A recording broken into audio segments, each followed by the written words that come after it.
Bismillahirrahmanirrahim. Assalamualaikum warahmatullahi taala wabarakatuh. Salam sejahtera dan salam pertemuan untuk teman-teman semua. Apa khabar? Saya mendoakan anda semua sihat. Mana cucu saya tadi dia nak masuk? Dia senyum aja saya. Okey, masuk. Yeah. Say hello. Apa khabar? Ini cucu saya. Okey. Setiap kali bila saya bersiaran, dia akan muncul. Apa khabar saudara Syah Ibrahim? Saudara Mustafa Ilyas, Asam Emi Krambit, ya, saudara Samsul Anwar. Apa khabar? Azman Muhammad Yunus, Diksi, sahabat malam bersama dengan saya, Azaz, saudara Yahya Ibrahim Mahathir, Mak Senilan, Amaluddin Saigi, Mak Faizah Jamil, saudara Azdo Nur Azwa, Hafazah Abu Bakar, Isyamuddin Ishak, Puan Rusining Kurungot dari Sabah, Raja Kamal, Raja Bazlan, apa khabar je ku? Rubidin, apa khabar Bi? Muslim Ahmad, Radin Razak, Muhammad Fauzi Buang, Zubaidi, Badrin Abu Bakar, Waalaikumsalam, salam perjuangan, ya. Saudara Syarifuddin Syahari, apa khabar? Saudara Syarifuddin, Zulkarnain Harun, Syahizam Izam, Zazaz sihat, ya. Arif Saleh, Mat Otai Harun, khabar? Muhammad Fauzi Buang daripada Puchong, adik, terima kasih.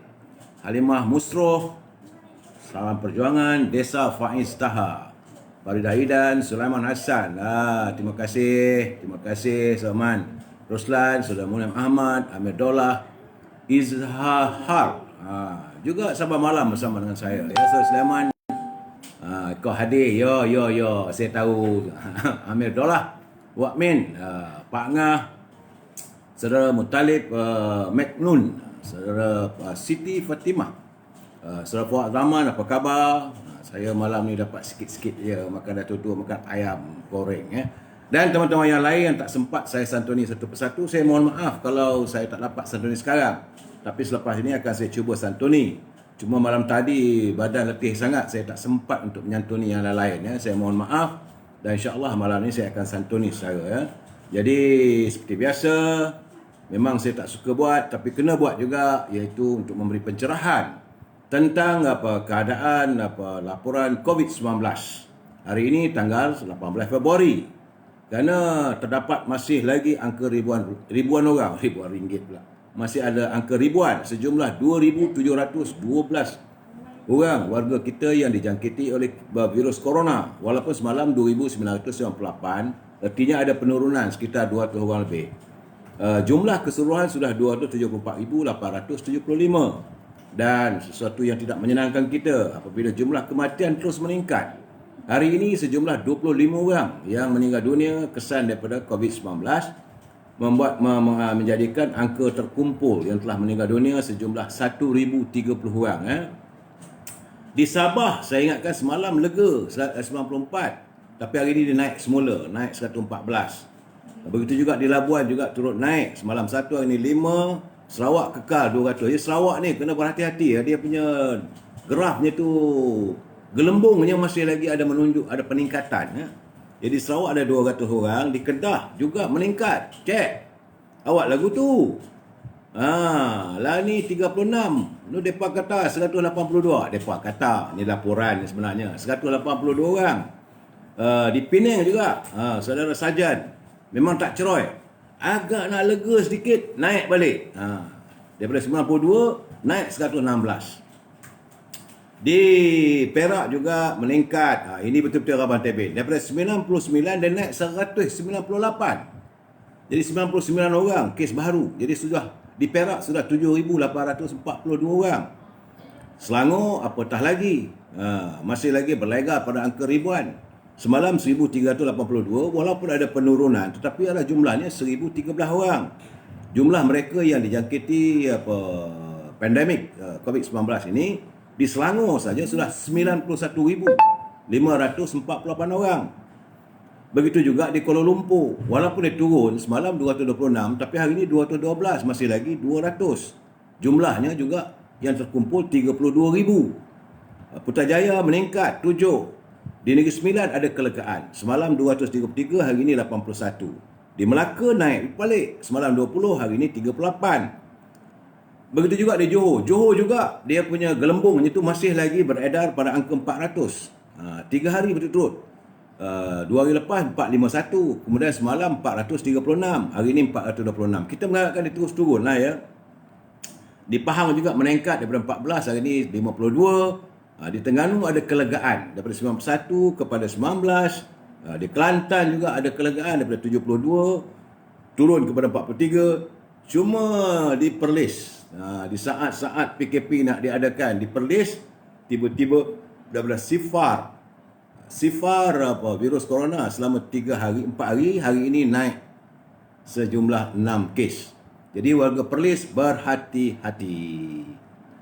Saudara, kenyataan Kementerian Kesihatan berhubung dengan surat akuan sebelum seorang itu menjalani suntikan vaksin, bahawa katanya surat-surat yang tersiar dalam halaman alam maya ini dia kata adalah fake ataupun palsu. Kalau itu benarnya alhamdulillah, tetapi bagaimanapun pihak Kementerian Kesihatan perlu memberi penjelasan secara tuntas, bukan hanya menyatakan surat itu palsu.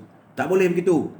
Jadi sebab ini masalahnya, sebab kesan pengambilan vaksin ini ada di beberapa buah negara melaporkan ada kes-kesnya yang ada kesan sampingan. Sebagaimana kiriman daripada saudara Amin Sharif Abu Bakar dari Shah Alam, dia menghantar kiriman kepada saya siang tadi. Katanya, dia kata, Assalamualaikum Dok, saya juga adalah salah seorang yang sering mendengar pencerahan tentang isu-isu semasa dan politik yang saya wawarkan. Jadi sebagai veteran UMNO, dia kata, saya juga orang UMNO yang pantang mendengar hinaan musuh pada UMNO. Terima kasih. Jadi kalau dia kata, kalau Dok perasan, Akhbar Usaha Malaysia pada hari Rabu itu semalam 17 melaporkan Tan Sri Muhyiddin bagai mahu mewajibkan semua penduduk Malaysia disuntik vaksin ini.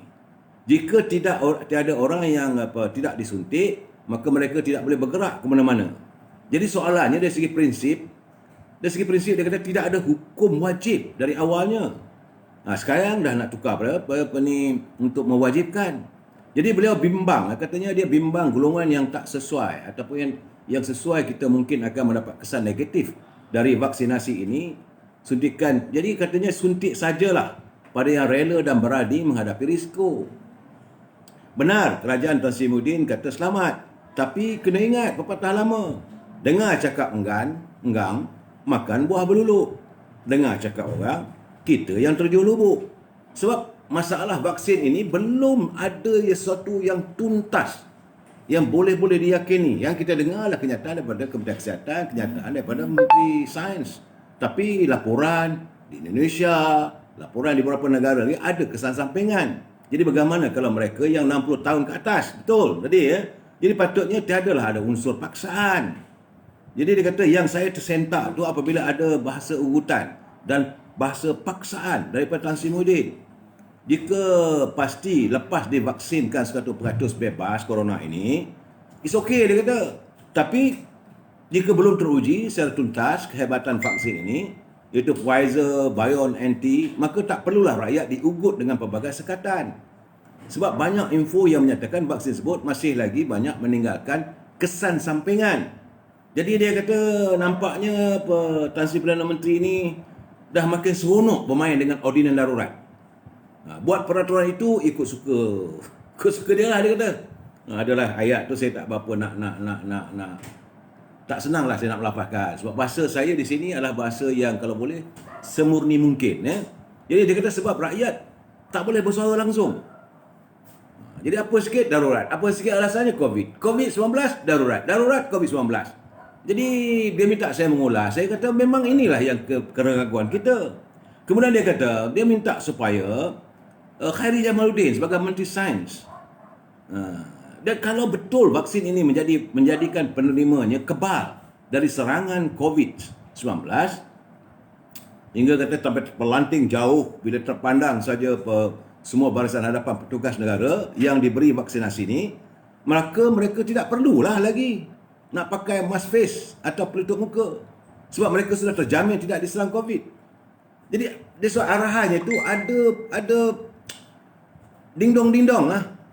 Kalau betul-betul tak payah pakai pelitup lah. Siapa dah dapat injection, tak perlu ada pelitup. Kalau tak ada pelitup ni, macam mana pula bila mereka berada di luar kawasan? ataupun di lapangan, ataupun di pusat membeli belah. Nanti ditangkap pula kerana tak pakai pelitup. Apa artinya pelitup kalau kita dah pakai vaksin? Ini persoalannya. Jadi logikanya setelah terjamin daripada sentuhan atau serangan COVID, maka petugas hadapan seperti doktor, jururawat, polis dan anggota keselamatan tidak perlulah pakai je lagi, dia kata. Termasuklah pakaian berbalut plastik tebal yang digunakan oleh petugas hospital. Ini pandangan daripada saudara tadi. Jadi dia kata dengan pemberitaan itu negara akan menjimatkan berjuta-juta kos untuk membeli mask, pembersih kuman, sanitizer dan lain-lain. Jadi kalau kita pakai juga, apa gunanya vaksinasi ini? Tentu membazirkan duit lagi, dia kata. Jadi sepatutnya kalau duit dia eloklah gunakan peruntukan itu untuk maksud yang lain, untuk lebih pada rakyat dalam bentuk sumbangan makanan atau membeli komputer untuk pelajar. Jadi demikian juga katanya apa sebab dia kata Tan Sri Muhyiddin nak cut orang yang tidak nak ambil vaksin ke kedai atau pusat beli belah. Sebab orang yang dah ambil vaksin ini dah pasti selamat, dia kata. Jadi mereka yang ambil vaksin tidak akan memindahkan kuman pada yang telah disuntik. Itu aratnya. Jadi beliau minta dipanjangkan. Saya nampak ada argumentnya yang boleh kita, bukanlah kita nak mempertikaikan. Seboleh mungkin saya tidak mahu mempertikaikan segala keputusan yang dibuat oleh pihak pemerintah, oleh pihak berwajib seperti Kementerian Kesihatan, Kementerian Sains dan Teknologi dan sebagainya. Tetapi kadang-kadang bila sebab itulah kerana bila tidak ada parlimen, undang-undang dibuat begitu sembrono. Jadi undang-undang ini jadi pertikaian. Jadi rakyat dicampakkan dalam satu suasana yang apa hal ni? Kenapa begitu? Kenapa begini? Kalau you dah guna segala penjarakan, sekarang ni dah tutup semua, ada PKP, tidak boleh larangan. Kalau keluar kena tangkap, tak boleh lagi nak di compound, terus bawa ke mahkamah. Tapi masih lagi 2000 lebih laporannya. Dah berapa lama dah ni? Kita melakukan PKP kita bermula daripada 10 bulan, 10-11 bulan dan lebih sebulan. Angka berterusan. Apakah ini tidak mencapai matlamat? Apakah ini satu langkah yang tidak berkesan? Jadi kena cari jalan ni. Pihak Kementerian Kesihatan perlu memperjelaskan kepada rakyat agar rakyat lebih jelas. Kita tahu, kita faham virus corona ini bahaya. Tapi apa jalannya? Sepatutnya diberi penjelasan kepada rakyat, jangan buat begitu, jangan buat begini dan sebagainya. Saudara, terima kasihlah saudara yang sudi memberi pencerahan ini, yang memberi like dan komen pada kawan-kawan semua. Bagi saya, yang saya minta daripada anda adalah tekan like dan komen. Tidak lain tak bukan untuk memberi saya semangat. Jadi saudara Zahri Hanis, bukan ke vaksin ni kerajaan beli 10% saja kata. Ini satu hal lagi. Mengikut laporan yang kita baca sekarang ni, banyak benda yang boleh dipertikaikan.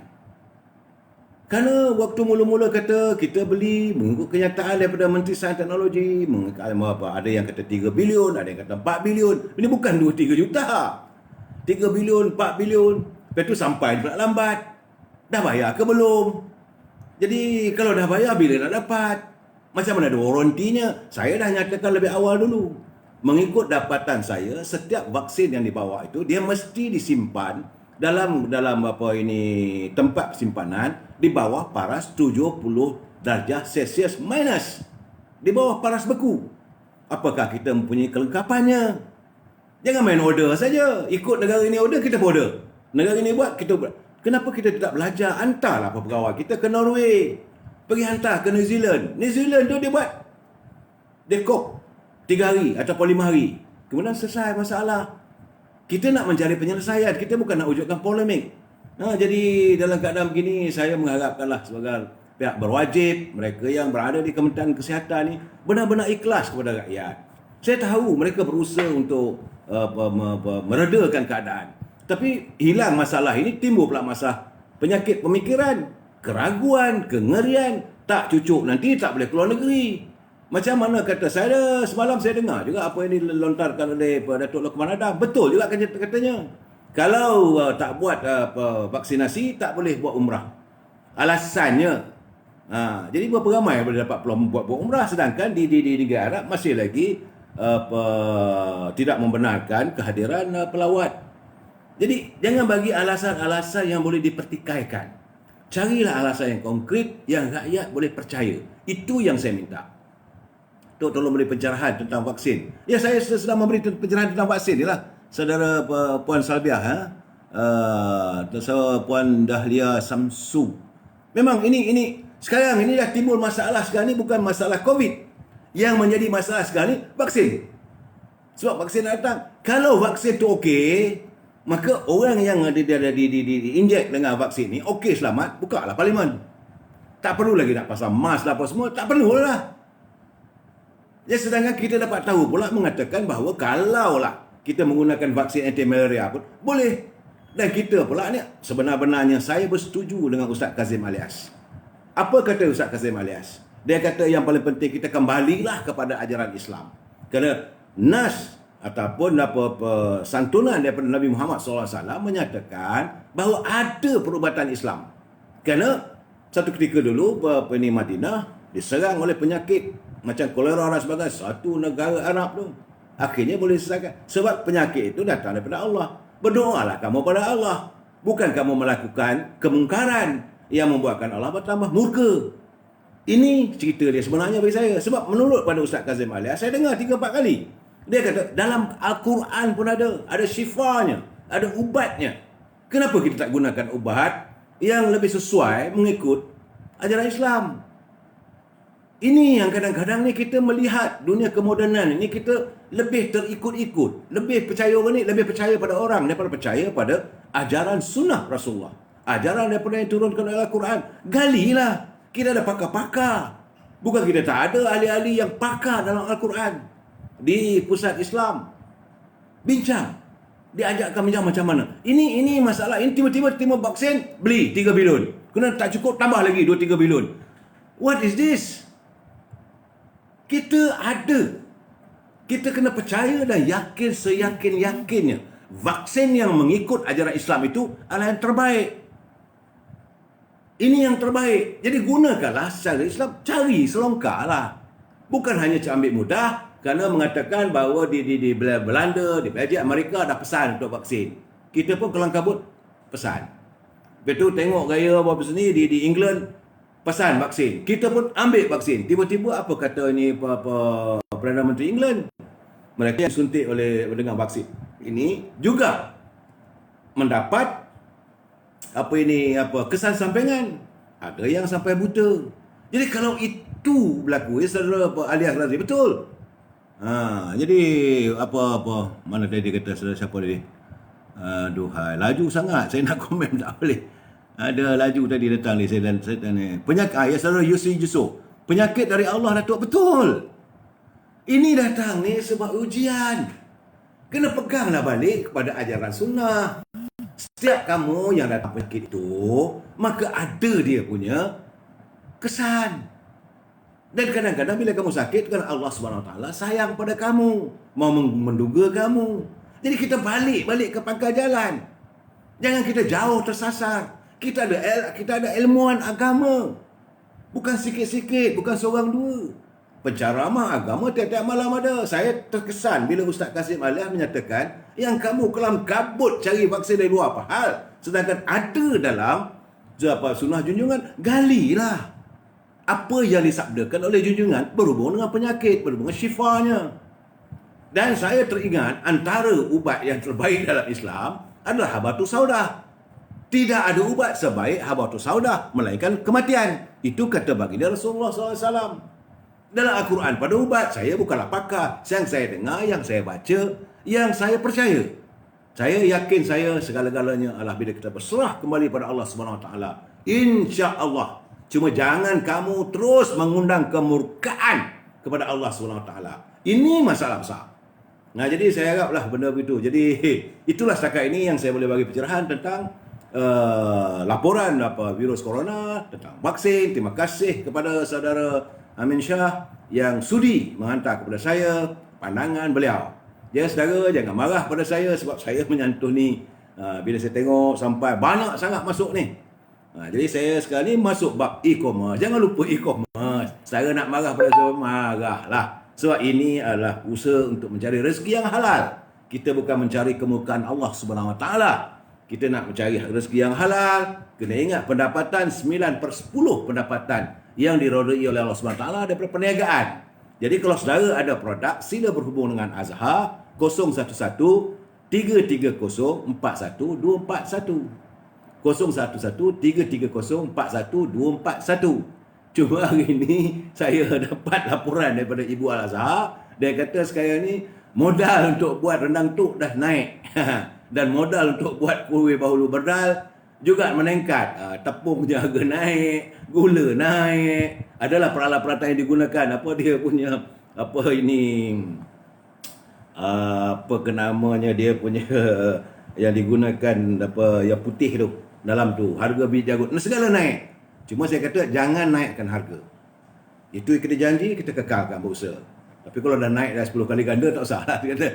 Begitu juga harga daging naik. Saya kena tahu harga daging sekarang ni di pasaran paling murah RM39 sekilo.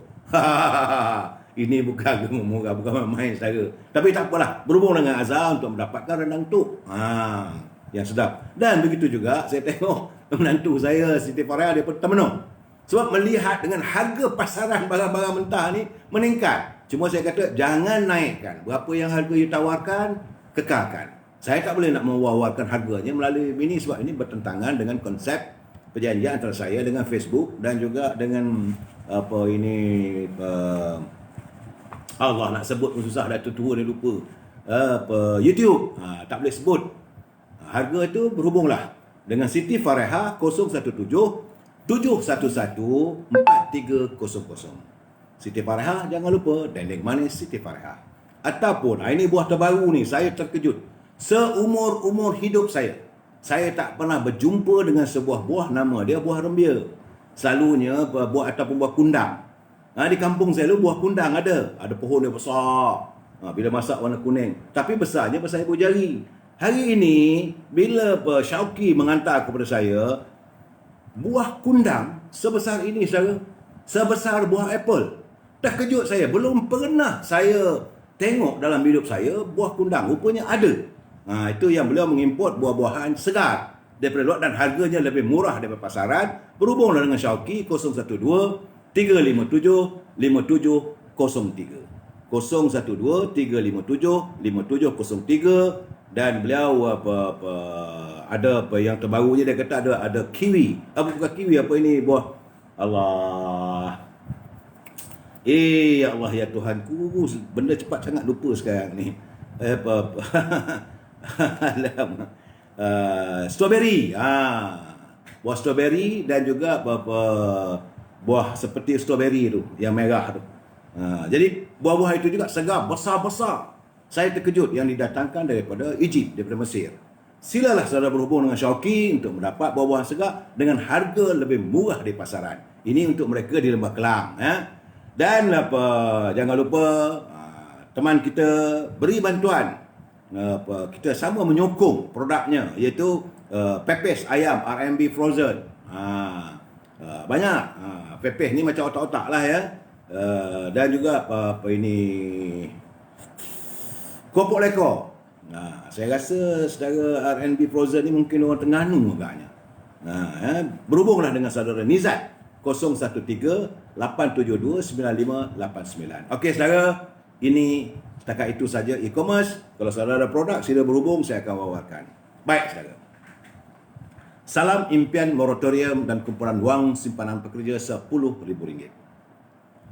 Tajuk perbincangan kita malam ini adalah segalanya semakin kucar kacir. Segalanya semakin kucar kacir. Tapi sebelum saya menyantuni atau memberi pencerahan, jangan lupa pantun Pak Nazil. Pantun Pak Nazil cantik, berkias. Cara orang Melayu ni bila dia bagi teguran, dia orang Melayu ni bertegur dalam senda. Bila dia menegur dalam senda, dia tak ada dengan bahasa-bahasa yang semua dalam tu umur dah tua begitulah. Yalah, kadang-kadang saya terlupa. Kata Pak Nazil, duduk di tingkap melihat petak. Dia duduk kat tingkap tu, dia tengok petak-petak ni sawah. Seberang sana pokok sekentut. Ni pokok ni sedap, ni daunnya tu digunakan buat ulam-ulaman. Duduk di tingkap melihat petak, seberang sana pokok sekentut. Pemimpin bercakap, Gunalah otak, bukan guna kepala lutut. Oh, jadi saya nampak Pak Nazir ni betul-betul sedang marah. Sebab bila dia kata pemimpin bercakap gunalah otak, jangan guna kepala lutut. Lepas menari, duduk bersama. Menghadap tapai, jemput-jemput. Ramalannya Menteri Penggal Pertama, terkapai-kapai ilmu sejemput. Jadi kalau ilmu sejemput, tunggulah masanya. Baik, saya itu saya ucapkan terima kasih pada Pak Nazir dengan kiriman pantunnya yang begitu indah, mengkritik ataupun menegur dengan penuh sopan. Saudara, kebajikan rakyat perlu didahului dan perlu disantuni. Tarian saya masih lagi menerima kepelbagaian keluh kesah rakyat, terutama sekali berhubung dengan moratorium. Pihak bank masih lagi sekarang ni sudah pun memula menghantar surat-surat saman dan sebagainya. Jadi keadaan ini membuatkan kita bertambah tenat. Saya mengharapkan pimpinan kerajaan benar-benar serius dalam keadaan sekarang ni. Lanjutan moratorium, kita bukan nak restructuring ataupun rescheduling. Kita nak moratorium supaya sekarang ni kalau you tak bagi pun tak boleh nak bayar, kalau bagi pun tak boleh nak bayar. Sekarang sekurang-kurangnya to ease out ataupun mengurangkan tekanan bebanan perasaan. Ya, saudara.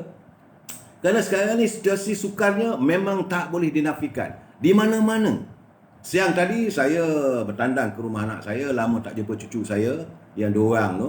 So dalam perjalanan tu saya naik Grab, pemandu Grab tu mengelahirkan keluhan yang teramat sangat. Kesian saya dengar rakyat. Begitulah keadaannya sekarang ni. Segala-galanya susah, katanya barang naik. Memang pun tadi saya dah nyatakan, menantu saya pun dah termenung bila kalau harga daging pun dah sampai RM39 sekilo. Dulu harga daging baru RM18, RM20 saja. Sekarang meningkat. Seekor ayam pun sekarang ni dah RM24, RM32. Aduhai. Jadi yang paling saya takut, sekali lagi saya nyatakan, ketakutan saya adalah bahan-bahan makanan. Beras, tepung, gula, minyak.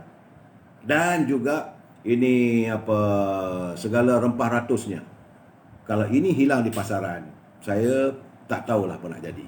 Jadi Kementerian Perdagangan Dalam Negeri Haiwan Pengguna kena memikirkan secara tuntas. Fikirlah sebagaimanapun kehidupan rakyat perlu disantuni.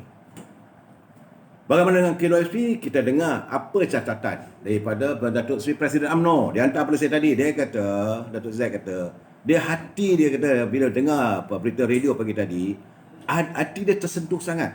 Kerana ada ibu bapa terpaksa meminjam wang daripada Along untuk membeli komputer riba bagi tujuan pengajaran dan pembelajaran di rumah. PDPR. Apa dah jadi ni? Dia kata sakit hati bukan disebabkan perbuatan ibu bapa terbabit. Kerana dia sakit hati kerana dia simpati keadaan mereka. Yang buat sakit hati, mengapa situasi ini boleh terjadi? Kamu dah buat PDPR. Minta pelajar-pelajar belajar di rumah, tak ada masalah. Tapi mana apparatus yang perlu disediakan? Ibu bapa yang terkesan. Akhirnya demi untuk membolehkan anak-anak ni belajar apa semua, terpaksa pinjam duit Along. Nak pinjam, dia bila melibatkan pinjaman daripada lintah darat untuk hal-hal perniagaan, tu lain hal lah dia kata. Ini permasalahannya kalau hanya untuk membeli gadget untuk pembelajaran, tentu meletakkan keluarga itu dalam suasana yang tenat nanti.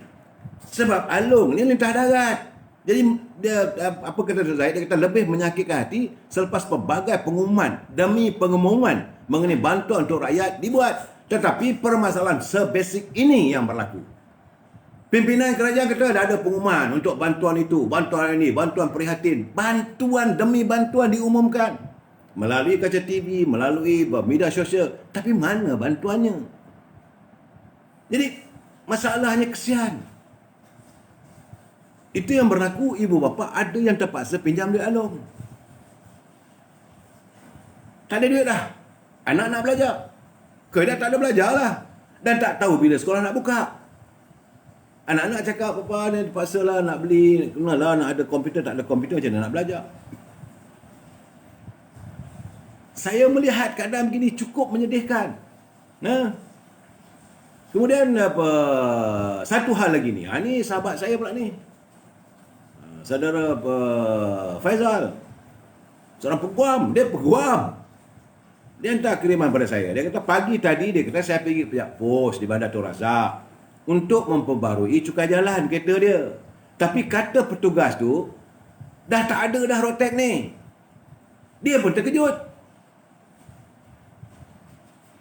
Apa ini kertas cukai jalan road tax dah tak ada. Bila ditanya dia pegawai dia kata tak dapat nak beri penjelasan kenapa. Dia cuma bagi tahu kalau tahan polis tunjukkanlah insurans saja yang hidup. Artinya kalau polis tahan bila road tax tak ada, tunjuk insurans saja. Kalau insurans ada, mana boleh berlepas. Dia tak puas hati. Dia terus pergi ke pejabat JPJ Bandar Seri Permaisuri untuk mendapatkan kepastian. Rupa-rupanya dia kata ada notis yang dilekatkan mengenai perkara itu.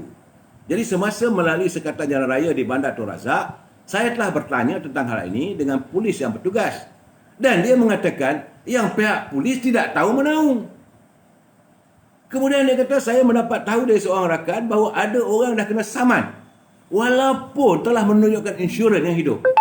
Celaru sungguh. Bukan mereka tak nak bayar road tax, bukan mereka tak nak bayar cukai jalan. Nak bayar cukai jalan, tapi road tax tu dah tak ada. Apa dah jadi negara kita sekarang ni? Dan bila keadaan begitu, tak ada lekap cukai jalan dekat kereta, bawa kereta polis tahan. Bila polis tahan tengok tak ada cukai jalan, kena saman. Walaupun dia ada dia punya insurans. Jadi saya kata dah kelang kabut ni. Dari dia beli NTB 7 baik bagi laptop free pada pelajar-pelajar. Itu kata astaga. Jadi anak-anak nak dapat laptop susah. Nak bayar road tax tak ada. Tapi insurans kena bayar. Kalau tak ada road tax nak berjalan kena tahan dari pihak polis, kena saman. Dan pihak JPJ pula tidak mengumumkan kepada pihak polis bahawa mereka yang tak ada road tax ni tak perlu disaman. Kalau pihak JPJ atau Kementerian Pengangkutan buat kenyataan begitu kepada pihak polis, dia dah melanggar akta jalan. Akta jalan ini undang-undang. Takkanlah menteri boleh buat begitu, betul dalam darurat sekarang ni. Tapi janganlah pindah ya sembarangan. Apa dah jadi sebenarnya negara kita ni? Sebab saya kata kita ni dah kucak-kacir, dah celaru habis. Lebih memeranjatkan saya. Amat memeranjatkan. Di saat orang nak dapat untuk mendapatkan wang yang dicarum mereka dari kumpulan simpanan pekerja, sama ada iSinar ke, akaun 1, akaun 2 sebagainya. Ada yang kata dah lulus, pergi ke pejabat KLSP, tak dapat cek. Ada yang pergi lagi, bahawa sekarang ni permohonan ditangguhkan kelulusannya pada bulan Mac. Kena tunggu lagi sebulan lagi. Itu baru bab ni. Tiba-tiba kumpulan wang simpanan pekerja yang disiarkan oleh Harian Metro menyebut bahawa pihak KWSP terpaksa membekukan sementara transaksi iSinar. Saya tepuk dahi. Astaghfirullahalazim. Kena lagi rakyat. Kena lagi kita ni. Ini bukan ni, kena kencing lagi.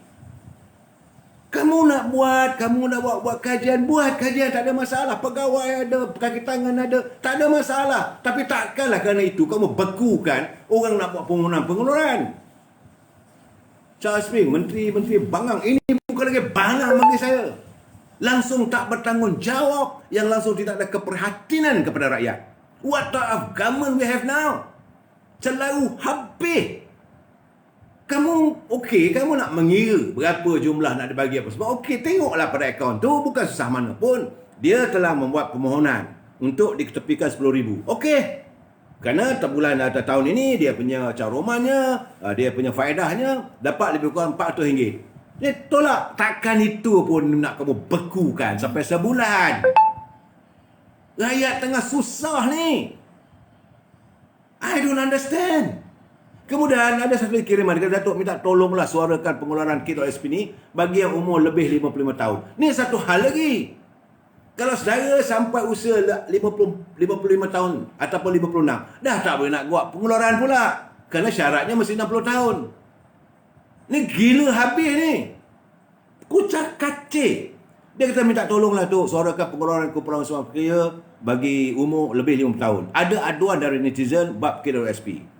Dia kata warga ini tidak termasuk kategori iSinar. Mereka juga turut terjejas pada masa ini. Memang semua orang terjejas. Saudara Yuan Kasim, memang zalim saya katakan. Bukan waktunya kita nak gunakan perjanjian. Memanglah setiap saat kita tu ada perjanjian antara kita dengan Kumpulan Semalam Pekerja. Now the time is not thinking about the agreement. Bukan waktunya kita nak gunakan perjanjian sekarang ni. Kerana negara dalam keadaan darurat. Rakyat susah. Semua terkesan, yang tua, yang muda. Banyak benda dalam akta boleh digubal. Takkan yang itu pun susah sangat kamu tak boleh bagi levy. Saya kena tahu kesan daripada kedudukan ekonomi sekarang ni. Yang bunuh diri, yang bercerai-berai, isteri-isteri yang kena penyepak dengan suami, yang kena pukul, penderaan terhadap wanita. Kerana balik rumah, isteri tanya mana duit, dia tak ada, bergaduh, bila bergaduh berpukul-pukul. Di keadaan sekarang kita ni kocak-kacir. Jadi kita ni manusia. Memang betul ada perjanjian dibuat. Wabak penyakit itu ujian Allah. Tak bolehlah kita nak elak. Tapi yang manusia buat, apa salahnya digunakan untuk kesejahteraan rakyat. Jadi bila bab pada kepimpinan, hari ini cakap okey, besok cakap tak okey, boleh pula. Tapi bila kena pada rakyat marhaen, no. This bagi saya, we cannot tolerate. Jadi macam PKP lah. Sekejap PKP, kemudian PKPPB, macam-macam lah. Semua itu boleh diwujudkan. Takkanlah soal pengeluaran wang daripada Kumpulan Semalam Pekerja ni kau rigidkan, kau susahkan. Kemudian buat pengumuman. Bagi saya ni pengumuman yang gila babi. Minta maaf lah. Ayat saya hari ini keluar. Ayat yang tidak begitu baik.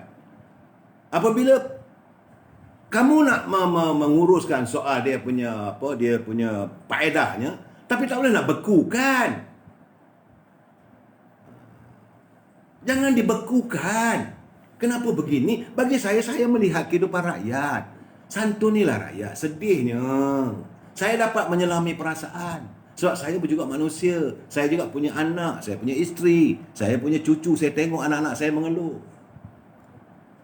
Dan belum lagi saya balik ke kampung saya. Tentu dah lain sekarang ni. Kalau jumpa dengan Pak Angah dah tak ada pun dah. Abang-abang saudara, Abang Angah, Abang Long apa semua. Jawabnya mereka sekarang ni mungkin duduk kat kedai kopi tu. Dah boleh duduk kat kedai kopi. Isap okok nipah je lah. Main okok gulung sebatang lah. Nak buat macam mana? Saudara Aim, duit KLC dah licin Datuk. Saya tak tahu. Saya bukan pegawai ataupun orang. Saya tak ada informasi daripada KLSP. Tetapi pihak Kumpulan Wang Simpanan Pekerja perlu membuat kenyataan. Kena menjelaskan. Pimpinlah rakyat. Bukan semua rakyatnya okey. Satu hari bodoh dah hampir 3 tahun. Kita ni sekarang ni kita diperbodohkan. Jadi kita jadi bengong sebengong-bengongnya. Hanya kerana tindakan sikap mereka yang langsung tidak berfikir soal rakyat. Saya tak boleh nak kata apa. Dia kata rakyat sekarang ni susah. Yang T20 dia dah jadi M40. Yang M40 boleh jadi B40. B40 jadi Papa Kedana. Jadi Kumpulan Semalam Pekerja bukan semuanya penjawat awam yang mencarum. Berlambak, dia kata. Berlambak pekerja swasta. Malah pesalah-pesalah kerajaan juga ramai terjejas. Dengan pencen yang ada 44 tahun ke atas. Okeylah dia kata kalau 40 tahun ke atas. Tapi bagaimana yang 44 tahun ke bawah? Ya ini melibatkan juga pasukan angkatan tentera dan sebagainya. Bab lain bolehlah kita ala kadar. Tetapi jangan bab kebajikan rakyat. Perut-perut rakyat kalau tak dapat diisi, tidak boleh dianggap enteng oleh pemimpin. Jadi kita perlu juangkan walaupun kita bukan di kalangan pemimpin. Ya kita nak bagi apa sendiri pun kita tak mampu. Jadi kalau yang saya cuma mampu, saya nak bagi duit saya tak ada. Yang saya boleh mampu meneruskan perjuangan rakyat. Sekarang ni semua dah jadi B100 dah tu. Saudara Mazli Hashim. Dah apa kedana kita ni. Kita hidup dalam masyarakat. Dia kata tengok berat mata memandang, berat lagi bawa memikul. Saya boleh menyatakan saja saya yang memikul lebih teruk lagi. Jadi kita kena tanamkan dalam diri kita. Jadi untuk kita berkongsi untuk batulah selagi kita mampu. Kaki tangan di Kumpulan Wang Simpanan Pekerja kena ada keprihatinan. Aduhai. Bila Menteri UMNO nak berkuasa tak tahu lagi lah. Okey, itu setakat ini bab Kumpulan Simpanan Pekerja. Saya nak lega-legakan sedikit. Hari ni sekarang ni di Jabatan Polis sekarang ni dah 2-3 hari ni hebohlah mengatakan bahawa nama Timbalan Ketua Polis Negara Datuk Seri Akril Sani katakan bakal menjawab jawatan sebagai Ketua Polis Negara, akan menggantikan Tan Sri Hamid Bado. Okey, alhamdulillah. Sebab ayat pun macam-macam cerita. Jadi kita pun yakin Datuk Seri Akril juga berkemampuan, dan katanya bahawa nama-nama lain seperti Datuk Zamri Yahya, ada apa tu, begitu juga dengan Datuk Ayub. Kita mempunyai pemimpin dalam pasukan polis yang hebat macam Datuk Ayub. Okey, jadi sepatutnya mereka-mereka ini kita sokong supaya mereka dapat mentadbir dengan baik. Sebabnya sekarang ni, sebab saya kata polis Malaysia ni adalah polis yang terbaik. Anda jangan cuba main-main dengan pihak polis. Terbaik pasukan polis. Kerana bila saja keluar tentang isu website Sugar Daddy tu, semalam dah kena tangkap Darren Chan bersama dengan isteri dia.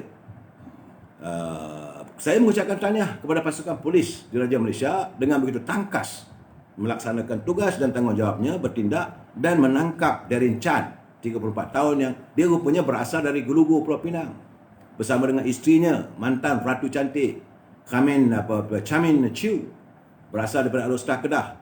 Keduanya ditangkap di Mount Kiara, rumahnya lah kot gamaknya, kira-kira jam 4.30 petang semalam. Jadi kita warga cinta damai mengharapkan kedua-dua mereka ini perlu dibawa ke muka pengadilan dan perlu diadili setuntas-tuntasnya. Tetapi cuma saya terperanjat. Sebab itu tadi saya berbual dengan 2-3 orang teman-teman saya, peguam. Saya nak kata, sebab apa saya terperanjat apabila Mahkamah Tinggi Shah Alam menolak permohonan pihak polis untuk menahan reman pengasas aplikasi Sugar Book bagi membantu siasatan.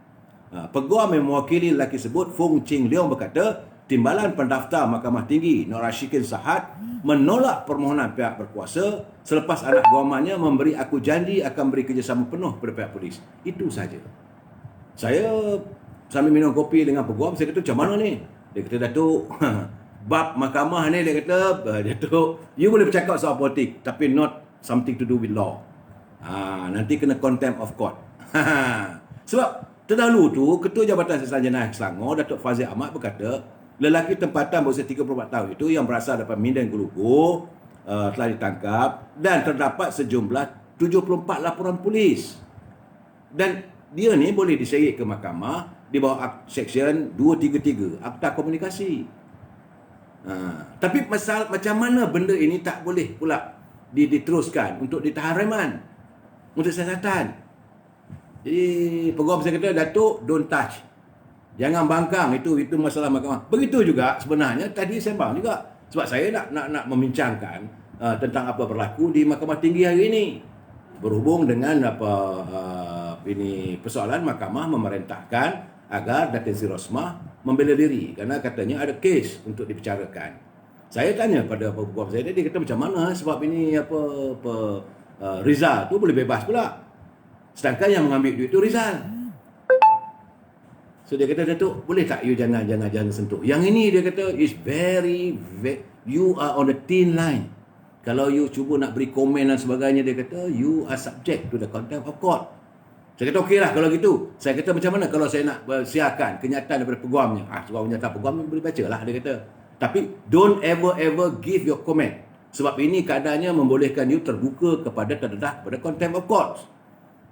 Dan keadaan sekarang ni very dangerous. Dia kata okeylah, Datuk bacalah kenyataan peguam dia. Jadi kenyataan peguam tadi yang saya baca dalam laman web, dia kata Datin Sri Rosmah Mansor kecewa dan tertekan yang susulan keputusan Mahkamah Tinggi Kuala Lumpur memerintahkannya membela diri bagi 3 pertuduhan kes yang dikenakan terhadapnya. Itu kata peguam Jagjit Singh. Kami terpaksa menenangkan beliau dan kami minta beliau pulang ke rumah dulu dan berehat, katanya kepada wartawan di lobi mahkamah.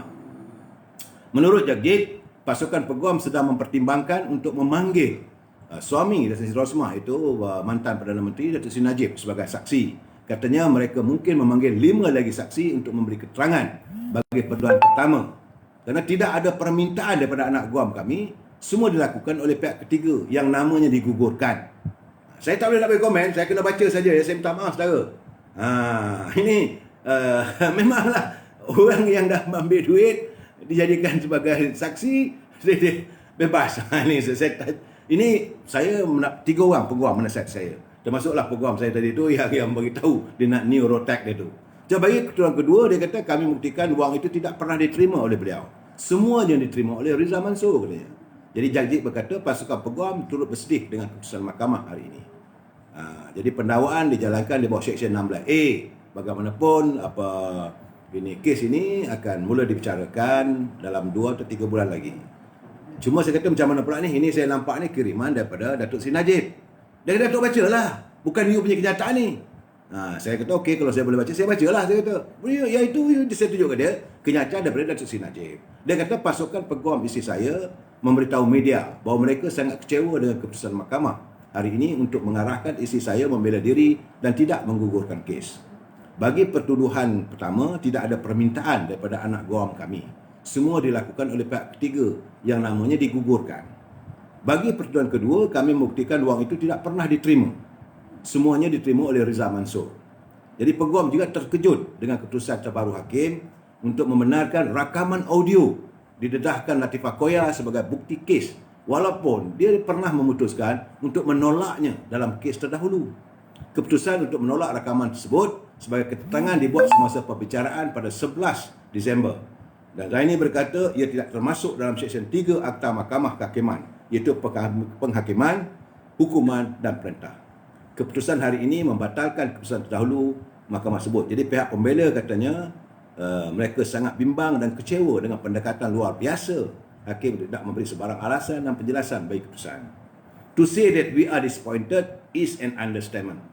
His Lordship has given his call for defense, but without giving reason. We don't really know the thinking of the courts. In leading the defense, we have to now speculate as to what did His Lordship consider as maximum evolutions in calling for a defense and saying there's a prima facie case. This is what we are extremely concerned about. But we will do our best. We will have to bow to his ruling. We have to respect that, said Jakjik Singh. Jadi ini pembicaraannya akan bersambung pada 9 Jun. Saya tak boleh nak komen atas nasihat peguam-peguam saya supaya ini tidak berlaku contempt of courts. Kalau nak ikut saya punya komen, macam-macam saya nak komen lagi. Tapi bagaimanapun saya akan berusaha lah untuk mendapatkan judgement daripada hakim.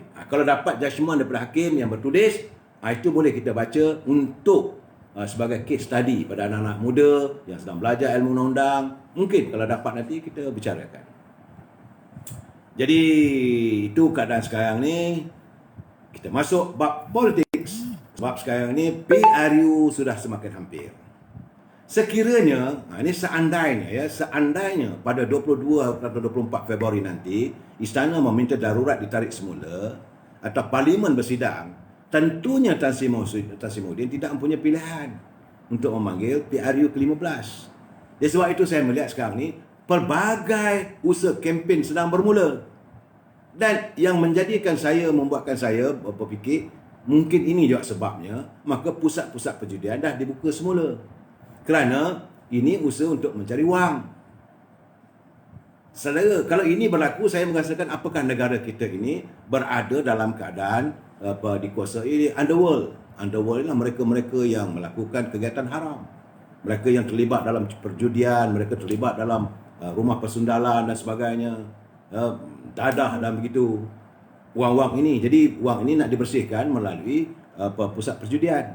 Apakah itu matlamatnya? Kerana untuk dijadikan sebagai wang untuk membiayai pilihan raya. Sebab saya melihat sekarang ni dah memang kucak-kucing.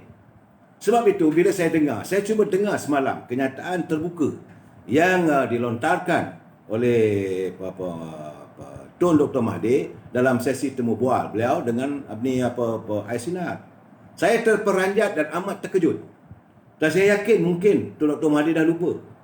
Sebab itu dia boleh mengeluarkan kenyataan begitu. Dia kata seminggu selepas dia meletakkan jawatan, ramai orang jumpa dia minta supaya dia kembali memperbetulkan keadaan bahawa negara begitu rosak sekali. Dia kata seminggu selepas letak jawatan.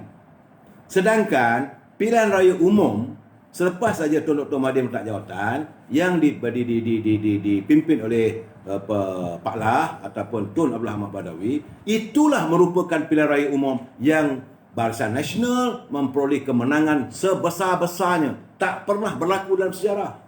Jadi saya kata kalau gitu keadaan, macam mana pula rakyat tak suka? Rakyat menyokong UMNO Barisan Nasional. Pada pilihan raya selepas saja tu Dr. Mahathir letak jawatan. Sedangkan dia kata bahawa keadaannya, rakyat minta dia kembali apa semua. Saya rasa ini apa hal ni? Saya tidak nafikan pilihan raya kedua selepas itu. Itu pilihan raya yang ke-12. 12, 13. Pilihan raya yang ke-12, PRU 12, memang betul ada penurunan. Itu berpunca daripada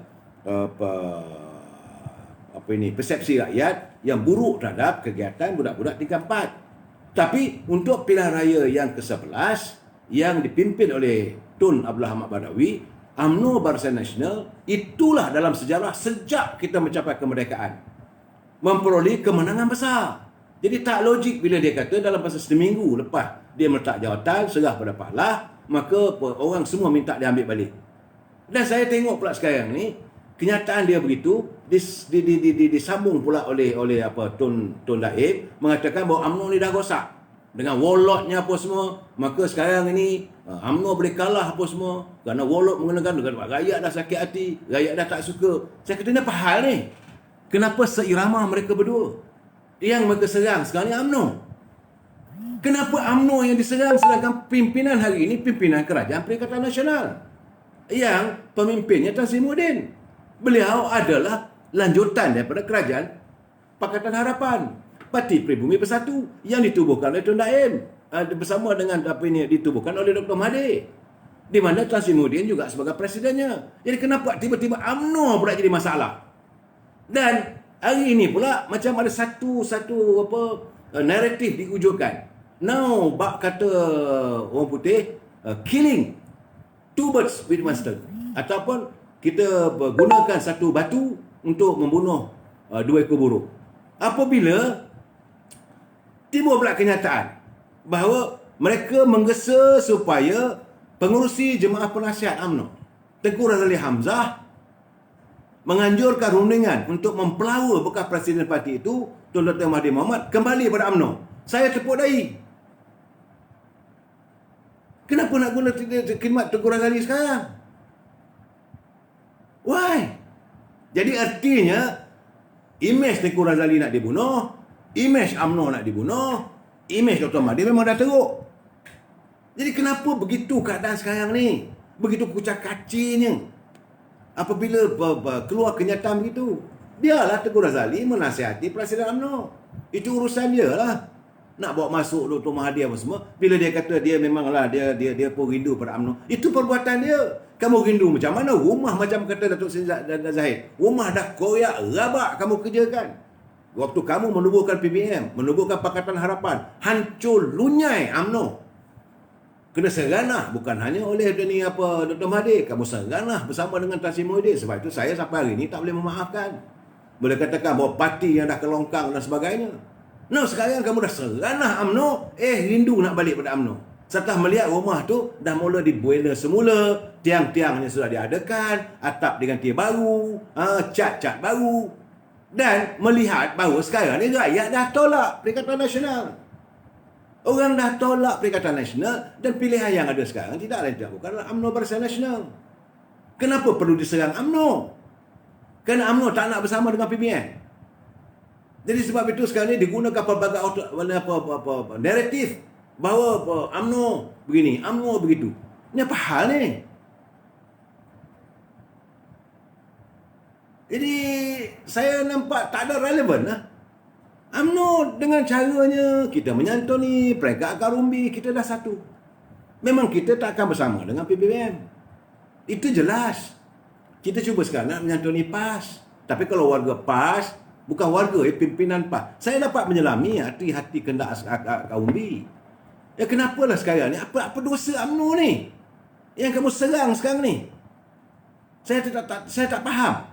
Kerana UMNO cuba menyantuni sekarang ni. Ya, selalu lihat sistem keuangan macam lumpuh. Tiba-tiba Dr. Mahathir kata dia nak balik pada UMNO. Tapi letak syarat pula lagi tu bahawa pemimpin UMNO itu mesti buang yang penyangak, penyamun, pencuri. Hey, Kau nak balik ke rumah, kau maki lagi. Ini apa cerita ni, saya tak faham. Dan orang boleh menyantuni mengatakan inilah wawancara terbaik daripada Tun Dr. Mahathir. Inilah hasrat Tun Dr. Mahathir yang mau kembali pada UMNO untuk menyantuni perpaduan Melayu. Nak perpaduan Melayu macam mana? Kau maki Amun lagi. Kau masih kata lagi pimpinan UMNO itu penyangak, penyamun, pencuri. Kalau dah begitu, tak payah. Tapi kamu dari jauh kamu melihat. Saya yakin sebab dia sudah melihat bahawa rumah agam UMNO itu sudah mula bercerai.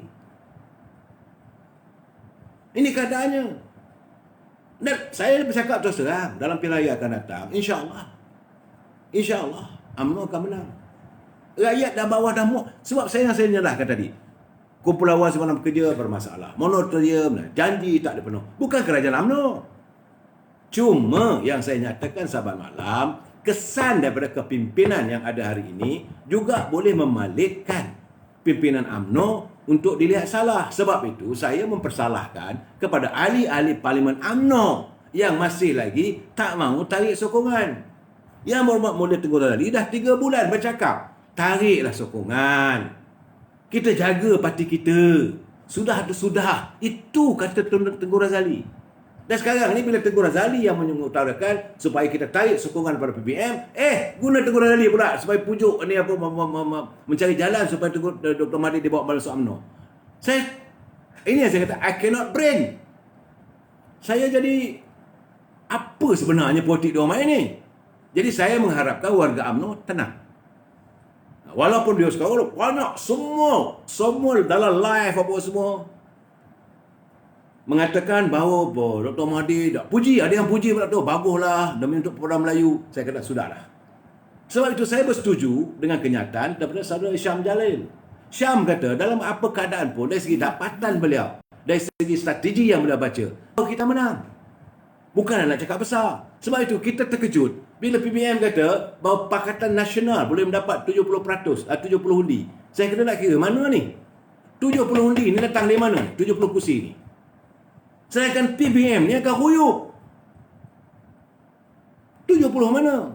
PAS, okey, kita tak nafikan. Dia ada 18. Yang lain. Saya berani katakan bahawa untuk saat ini, panggil pilihan raya, semua pimpinan yang mewakili Parti Peribumi ni huyup seruyup-uyupnya. Mustafa Muhammad yang bertanding kepada PPM pun huyup. Ikmal huyup. Siapa sajalah. Jauh apatah lagi bagi mereka yang melompat. Najib Umar, geng hantu raya, geng hantu kopek, betul.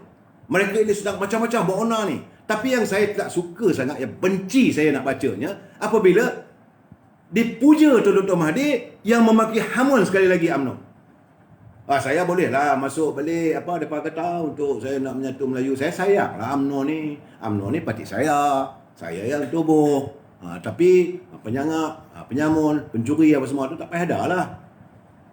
Dalam sinis dia balut UMNO.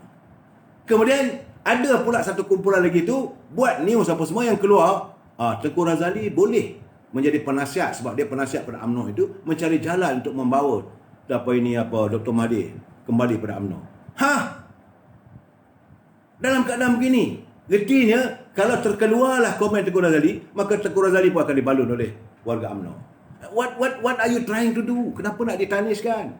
Biarlah Tengku Razali bersama dengan Datuk Zahid Hamidi memikirkan jalan terbaik.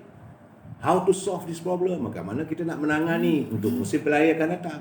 Sebab dalam UMNO sendiri tu ramai yang perangai dia perangai parasit, menumpang saja. Saya no, Tuan-Tok. Ya, saudara Suhaila Osman, memang kepedihan, kehancuran yang dilakukan oleh Tun Dr. Mahathir bersama dengan Tan Sri Muhyiddin waktu berhadapan dalam pilihan raya ke-14 terlalu dalam bagi kita. Bolehlah diistilahkan sebagai tiada maaf bagimu. Sebab itu, untuk memujuk hati saya menerima Parti Peribumi itu bersama, bagi saya tiada maaf bagimu. Hancur lunyai UMNO kau kerjakan. Dah rosak. Tapi begitulah cuba diperbaiki. Tiap kali nak diperbaiki, maka diseret pula kerana mereka berkuasa. Seret pula pimpinan, bawa ke mahkamah, gunakan Saya tak mau, sebab ini lawyer saya dah pesan, dia kata jangan touch. Ini boleh bawa contempt of court. Okey. Tapi apa yang berlaku sekarang? Dan sekarang ini saya lihat manalah tak muka kita 90 ahli parlimen daripada negara kutuk kita. Keadaan negara kucak kacir, rakyat tak terjaga, kehidupan bertambah sukar.